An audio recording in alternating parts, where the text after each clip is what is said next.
My husband's too lazy to work, so basically every day I go with him and our three kids to my mom's house to eat all three meals. She doesn't have a problem, but her husband threatened to stop giving her money if she kept feeding us. The day my husband ended up handcuffed in front of my mom's house, with half his body sticking out of a window like a pig stuck in its own sin, I was the one who had to put up with the neighbors' stares, the whispers, and that siren that sounded like I was the criminal. My kids were crying, my mom was trembling, and I felt my face burn with rage when the police officer told me to calm down, and that's when I understood someone was trying to let us starve out of pure spite. Don't worry, because this didn't start like this, but it did end worse. My name is Marcella, and I have three kids who didn't ask to be born in this country where everything costs money and where people think they're morally superior for having a full fridge. My husband Kay, my kids' dad, has always been a homebody, one of those who don't kill themselves for a boss because they understand that life is more than getting up at 6 a.m. to suffer. I love that he's calm because I already have enough stress with the kids, with school, with transportation, with everything. So, if he doesn't go crazy for some random job, I get it, because someone has to keep the peace in this family. My mom, Rosa, lives a few streets away in a nice house that always smelled of freshly made food and where there was always something on the table, even if it was just rice with an egg. She always said that's what family was for, to support each other. And I wasn't making up anything strange, we just got organized. Every day, around 1 p.m., I'd grab Kay and our three kids and we'd go over there for lunch. And if we could have breakfast and dinner there too, even better, because the food at Mom's house was a sure thing. It was hot, it was real. Besides, she loved seeing the kids. Her face would light up, so don't come telling me we were using her. My mom's husband, Rogelio, is another story. He's not my dad, and it's obvious it bothers him not to be. He's always had that air of a man who thinks that because he pays for things he's in charge of everyone as if money were a whip. I never liked his tone when he'd say you people as if we were an invasion. But I swallowed my comments because my mom was okay with him and because, let's be honest, her house was maintained with Rogelio's money. Yes, but also by my mom's work in the kitchen, cleaning, tending, holding that home together with her body. There was a time when Rogelio acted friendly. He'd greet the kids, pat them on the back, serve his plate in silence, and go watch TV. But over the months he started getting difficult. Why we came every day, why again, why Kay didn't work, as if a man is defined by putting on a tie. I'd tell him that Kay was looking for something better, something worthwhile, something that wouldn't humiliate him. And Rogelio would let out that dry laugh, that laugh of an old man who has already decided everyone is inferior. A week before the disaster, my mom called me on the phone speaking softly with that voice she uses when she wants to talk without being heard. She told me Rogelio had threatened her, that if she kept feeding us, he was going to stop giving her money. I almost laughed because honestly it sounded like a ridiculous tantrum. How are you going to punish your wife for feeding her grandkids? That wasn't a threat, that was cruelty. I told my mom not to worry, that he'd surely get over it, that men talk tough when they feel they're losing control. On the day of the main story, we arrived as always at 1 p.m. with the kids running ahead because they were already hungry. I went straight into the kitchen as usual, greeting my mom, saying the typical things, asking what there was. But when I set foot in the kitchen, I felt something was wrong immediately. There was no smell of anything. There wasn't that little bit of steam. There was no sound of a pot. And the worst was seeing Rosa sitting at the table crying with her hands on her face, as if someone had died. I went over and asked her what was wrong, and she just pointed at the refrigerator. I looked and my stomach froze. It was empty, completely empty, unplugged, with the doors open as if it were a public punishment. Even that hollow plastic sound made me angry. It wasn't just that there was no food, it was the humiliation. It was like saying, you don't even have the right to hope here anymore. My kids stood still, watching. Kay's face scrunched up as if he were being insulted, and I felt the urge to break something. My mom told me between tears that Rogelio followed through on his threat, that he canceled the credit cards, that he stopped doing the weekly shopping, that he didn't even leave the basics, and that before he left he told her, with that cynical calm of someone who enjoys causing harm, that if she wanted to feed us, she should grow her own food. I stood there frozen. Grow your own food, as if my mom were a peasant with land and not an older woman in an urban house. That wasn't advice, it was a kick in the face. Kay started pacing back and forth like a caged lion, because of course, he's sensitive to hunger and I don't blame him. When you have an empty stomach, your soul shuts down. The kids started asking when we were going to eat, and my mom just cried more. I hugged her and told her to calm down, that this was temporary, that we were going to solve it, because someone had to be the adult there and, obviously, it wasn't going to be Rogelio with his dictator's ego. I tried to think fast. It occurred to me to order delivery because honestly, if Rogelio wanted to make a power show, I could also be practical. I opened my phone, looked for an app, chose a place that delivered quickly and started putting together the order. And yes, I set it up for my mom's house because we were there and because that was always our support point. It was logical. But when I went to pay, my mom grabbed my hand as if it hurt her and confessed that Rogelio took even her cash, that she didn't have a single bill hidden away, not even coins, nothing. That's when my blood really started to boil, because it's one thing to argue about boundaries and another to leave a woman without money in her own home. That's control, that's violence, and no one's going to tell me otherwise. I looked at Kay expecting him to say something smart, something about solutions, something like let's go to the market. But the only thing he did was clench his jaw and say he was hungry, as if I were responsible for Rogelio's empty fridge. We had to find something.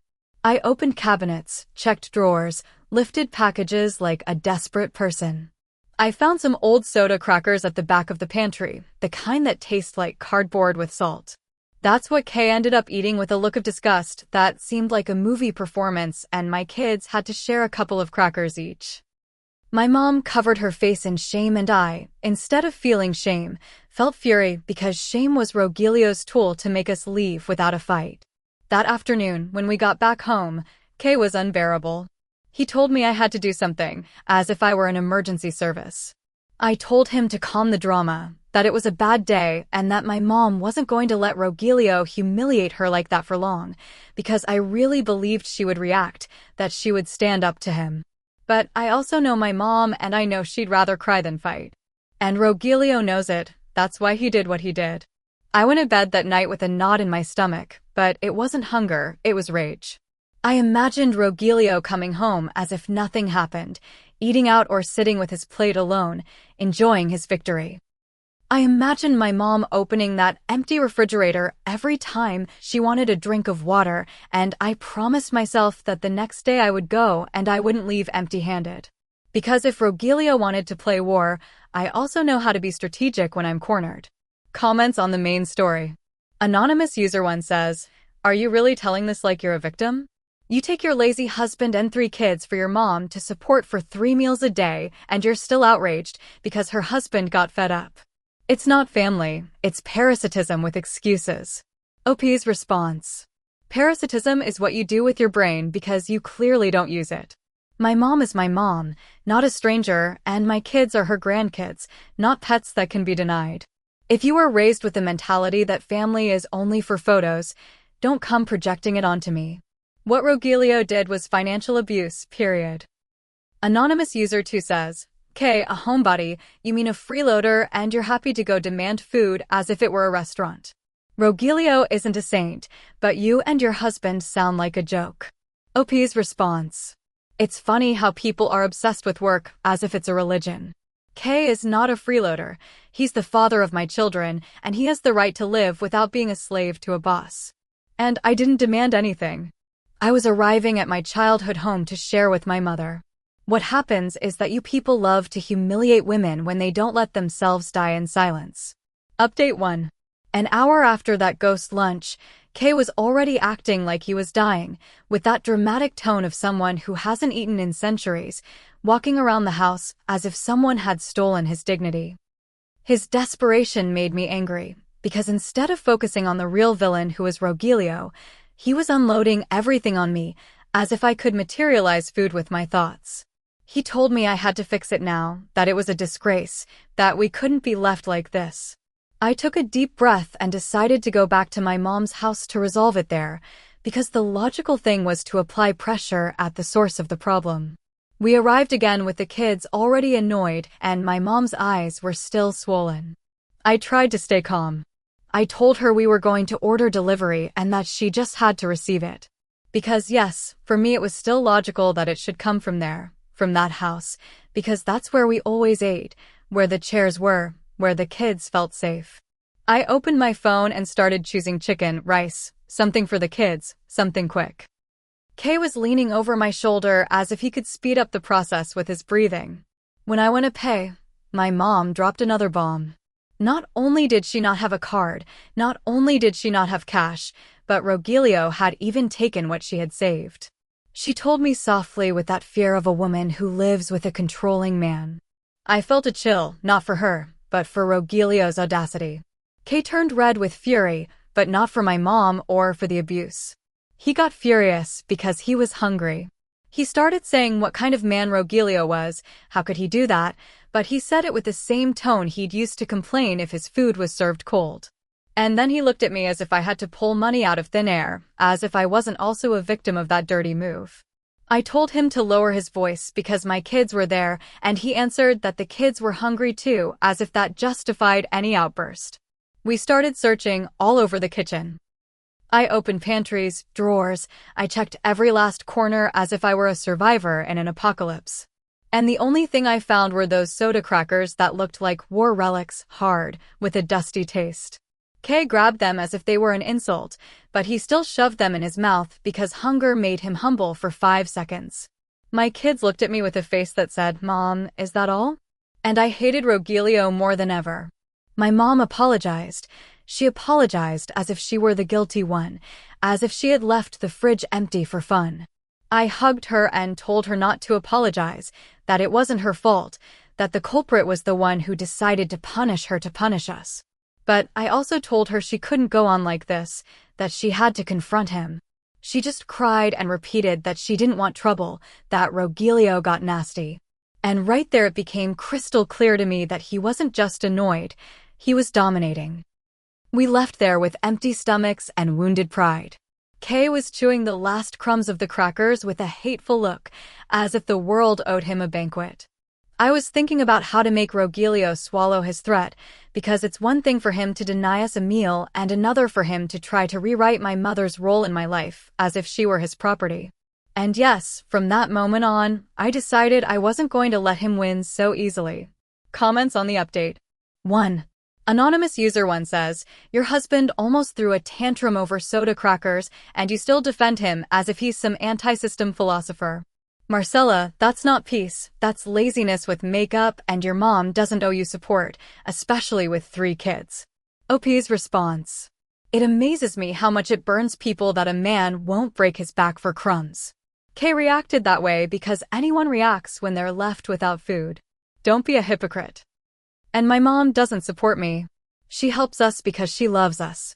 If you don't know the concept of a real family, that's your trauma, not mine. Anonymous user 1 says, Rogelio is a controller. Yes, but you're an abuser too. You barge into the house, decide food is eaten there, try to order delivery for her to pay for, and on top of that you pressure your mom who is clearly subjugated. You're just as selfish as he is. OP's response. Don't you ever compare me to a man who takes money from his wife to punish her, because that is sick. I don't decide. I arrive at my mother's house, as I have my whole life. And the delivery thing was a solution, not a crime, because if she had had access to her money, this wouldn't be happening. I pressure her because I love her, because someone has to wake her up before Rogelio finishes shutting her down. Update 2. The next day, I woke up with that bitter hope that overnight Rogelio would have gotten over his ridiculousness. In my head, he was going to show up with grocery bags. My mom was going to have a full fridge again, and everything would go back to its natural course, like when someone makes a scene and then regrets it. Kay, on the other hand, woke up with an unbearable attitude, as if hunger had awakened an ancestral resentment in him, and he kept telling me that today, one way or another, we were going to eat at my mom's house, because he wasn't going to let them leave us like this. At 1 p.m. we were outside on the porch again, waiting like someone picking up a pending order from life. My kids were asking if there'd be rice today, if there'd be juice today, and I told them of course there would be, because I needed to believe it myself. Rosa opened the door with a forced smile, too dressed up to be at home, and that was the first strange sign, as if she were about to go on a date or to an important meeting, not to cook for her own family. Not even 5 minutes had passed when we heard Rogelio's car arrive and stop with that confident sound of someone who thinks the street belongs to him. But he didn't come in, he didn't say hello, we didn't hear the front door, we didn't hear the typical sound of keys. The only thing we heard was a short, precise honk, like the whistle someone gives a dog to come out. And the worst was watching my mom, without saying a word to us, fix her hair and walk towards the door with a speed that left me frozen. I asked my mom what was happening and she, in a low voice, told me that Rogelio was taking her out to eat. Just like that, as if it were the most normal thing in the world, as if her grandkids weren't standing right there with empty bellies. I just stared at her, hoping it was a joke, hoping she'd say, "It's to bring back food." But no. She went out. Rogelio opened the car door for her as if he were a gentleman from a movie, and they sat down together calmly. Kay walked to the edge of the porch with a distraught face, as if he had been personally betrayed, and I felt a very strange mix of feelings. On one hand, I was outraged that Rogelio was mocking us like this, but on the other, it burned me that my mom let herself be taken away as if this were a romantic stroll and we were a nuisance. From the window, Rogelio barely looked at us, with that empty gaze of a man who has already made his decision, and he drove off without rushing, as if he were giving us time to process the humiliation. We were left standing there watching them go off to eat steak, while we didn't even have enough for a hot dog, and that image stuck in me like an insult. My kids asked where Grandma was going, why we weren't eating with her, and I didn't even know what to say without breaking their hearts. Kay started saying that this was a lack of respect, that Rogelio was a miserable wretch, that he was going to put him in his place, but he was saying it from the porch with an empty stomach and courage from a distance. I went inside the house and checked everything again, looking for at least something for the kids, something that wasn't that miserable cracker. But it was obvious Rogelio had thought of everything. There were no groceries, no pantry stock, no reserves. It was a punishment designed to make us feel ashamed, to make us leave and not come back. And as I watched my kids sucking their fingers as if that would fill them up, I swore that Rogelio wasn't going to turn us into an anecdote of defeated parasites, because I'm not one of those who keeps her head down. Comments on Update 2. Anonymous User 1 says, "Your mom is also to blame. She chose to go to a restaurant with her husband and leave her grandkids watching. That's not, poor thing, that's making a choice. And you keep insisting on going back as if the house were a soup kitchen." OP's response. My mom is trapped. She doesn't choose with freedom, like you imagine from your keyboard. When a man controls the money, he controls the life and she's surviving as best she can. And what did you want me to do? Stop going. If I stay away, I leave her alone with him. I go back precisely because I'm her support, even if it's hard for you people to understand. Anonymous User 1 says, "Rogelio is training you like dogs. Honk, treat for Rosa, nothing for you.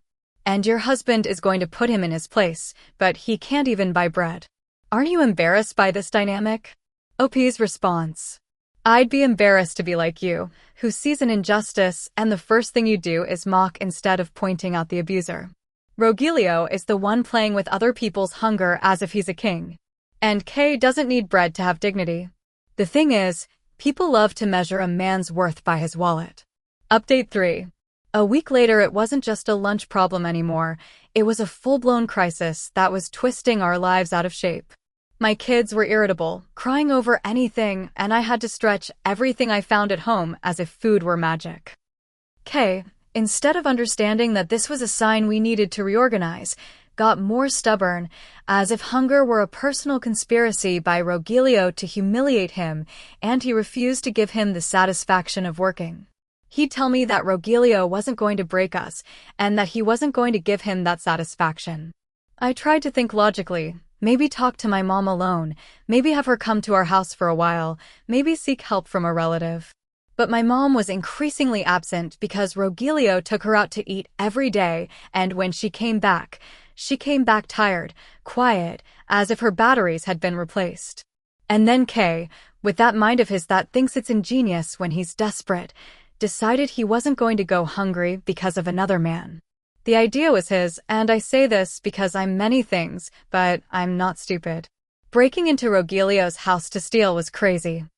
Kay told me that Rogelio surely had an emergency pantry, that no serious man leaves his house without food, and that he was just going to go in and grab a couple of things for the kids, nothing more.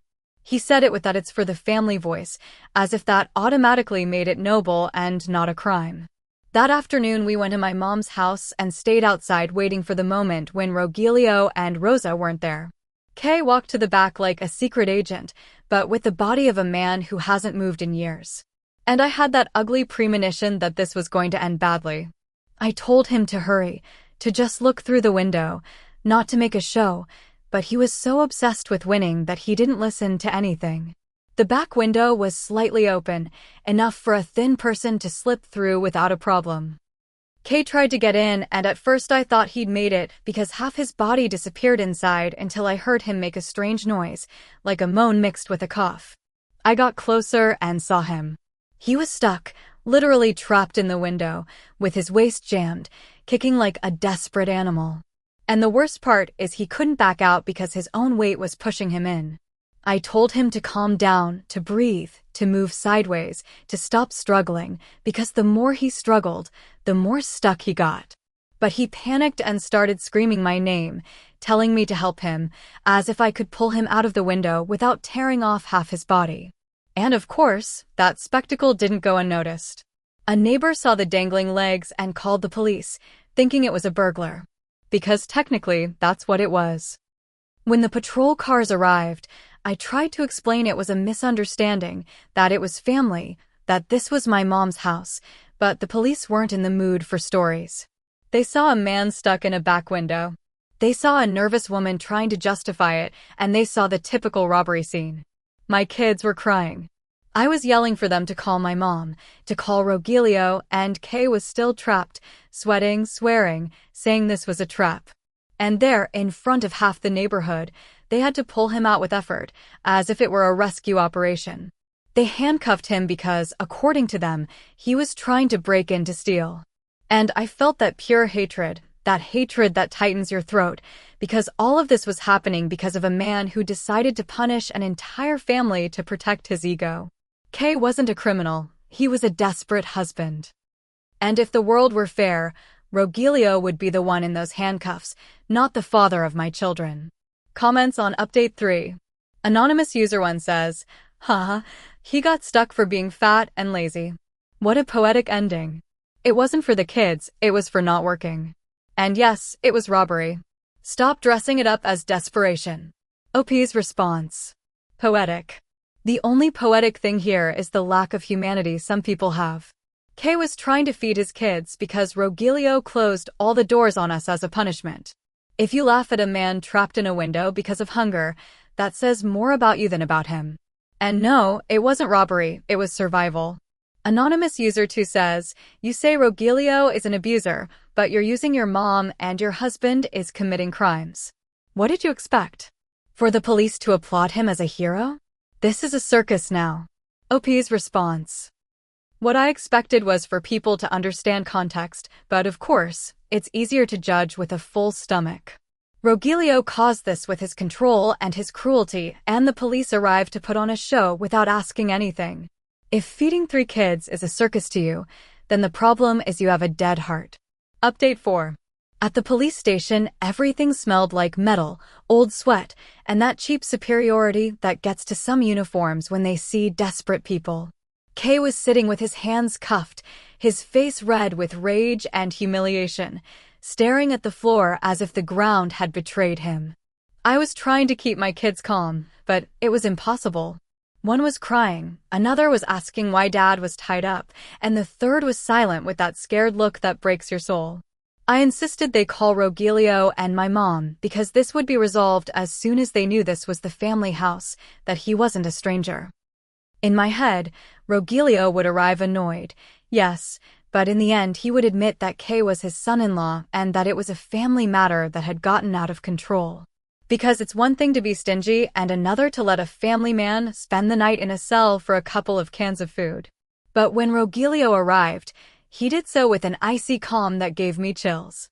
He walked in as if he were in an office, greeted the officers with that respectable man's smile, and didn't even look at Kay like a human being. I approached him and told him that's enough, that this was too much, to get Kay out, that he wasn't a thief. Rogelio looked at me as if I were a fly, and then he dropped the line that made my blood explode. He told the officer he didn't know him, that he looked like a vagrant looking for food. It was as if he had spit in my face in front of everyone. Kay lifted his head with wide eyes as if he couldn't believe what he was hearing. I lunged at him verbally. I told him he was a miserable wretch, that this was his wife's husband, the father of his grandkids. How could he say that? Rogelio just shrugged as if the truth were negotiable according to his convenience, and let the system do its thing. My mom wasn't with him. My mom conveniently didn't show up. The police officer, with that "I'm just following protocol" expression, said that if the owner of the house didn't recognize him and there was an attempt to enter through a window, the case would proceed.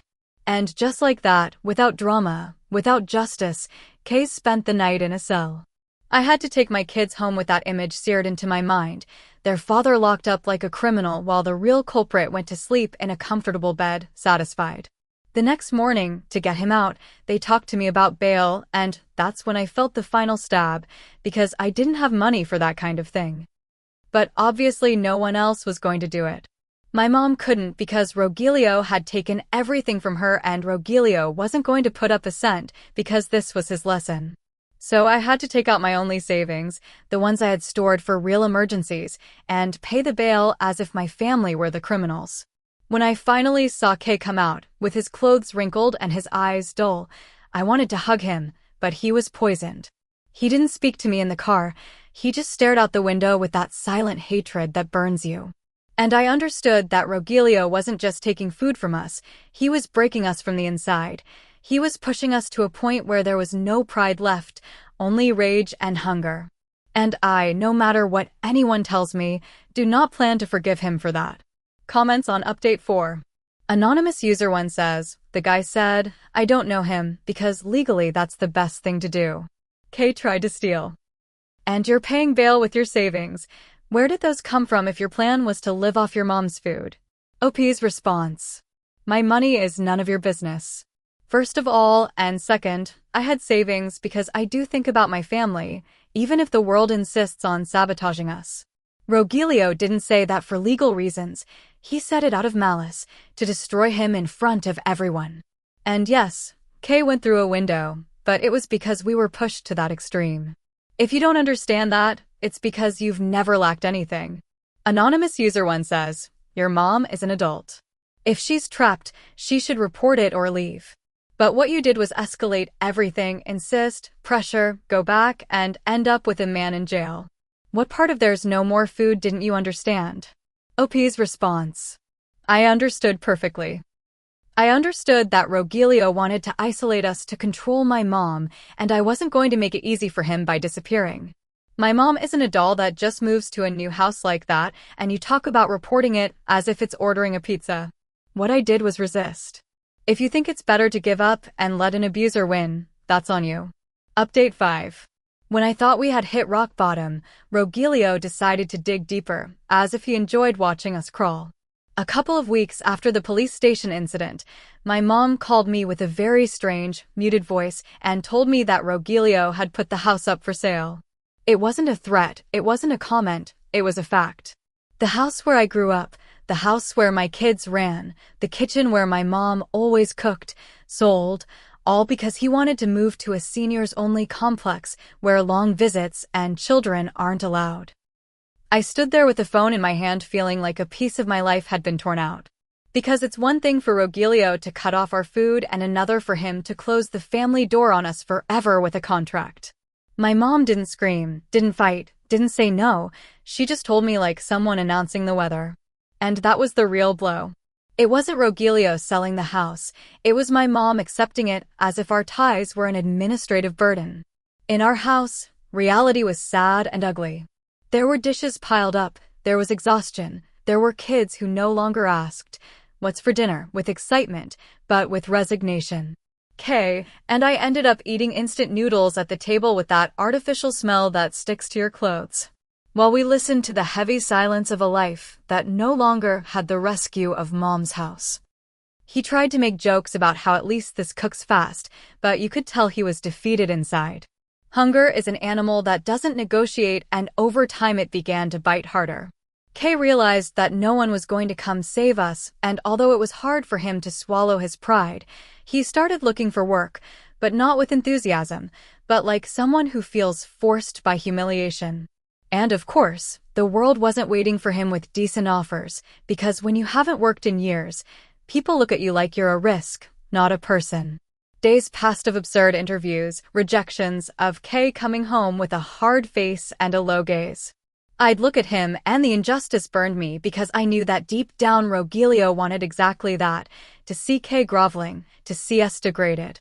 And then came the job he got, the only one they agreed to give him, the one that seemed like a cruel joke from the universe, a pet food taster. When he told me, I first thought it was sarcasm, but it was real. A company needed someone to test batches of dog food to verify texture and taste according to standards. Kay said it as if it were a triumph, as if he had found a way out. But I saw in his eyes the reflection of what it meant. The same man who refused to work for dignity now had to earn a living eating kibble, closing the circle, as if life had cornered him until he became the caricature Rogelio always wanted him to be. I'm not going to lie, it made me angry. I felt pity. I felt everything at the same time. Not because Kay was less for it, but because it was the symbol of how they crushed us. And while my mom was moving into her child-free complex, with her husband eating in restaurants and living as if he never had a family before her, we were left in our dirty house with instant noodles, with a family man eating pet food to survive. And there are still people who write to me saying I'm the bad guy, as if resisting were a sin. Comments on Update 5. Anonymous User 1 says, "Perfect ending. Your husband ended up eating dog food because he refused to work like an adult. And your mom chose peace. Finally, away from you. Rogelio didn't starve you. You starved yourselves by being lazy." OP's response. It's so easy for you to mock when you're not the one watching your children go without because of a controlling man. My mom didn't choose peace, she chose submission, and Kay didn't end up like this because he's lazy. He ended up like this because we were sabotaged and because the world is cruel to people who fall. But of course, you love to kick someone who's already on the ground. Anonymous User 1 says, Rogelio set boundaries and you turned him into a villain to justify living for free. Your mom is now in a place where she isn't used as a cafeteria and you still don't take responsibility for anything. Not for exploiting your mom, not for your husband stealing, not for you pushing everything until it broke. OP's response. Don't come at me with the word boundaries, as if it's an elegant excuse for abuse and humiliation. Rogelio didn't set boundaries, he set punishments. My mom wasn't a cafeteria, she was a grandmother, and my kids had a right to her love without conditions. And if everything broke, it was because someone decided that hunger was a tool of power. I'm not going to apologize for fighting for my own, even if it makes you uncomfortable.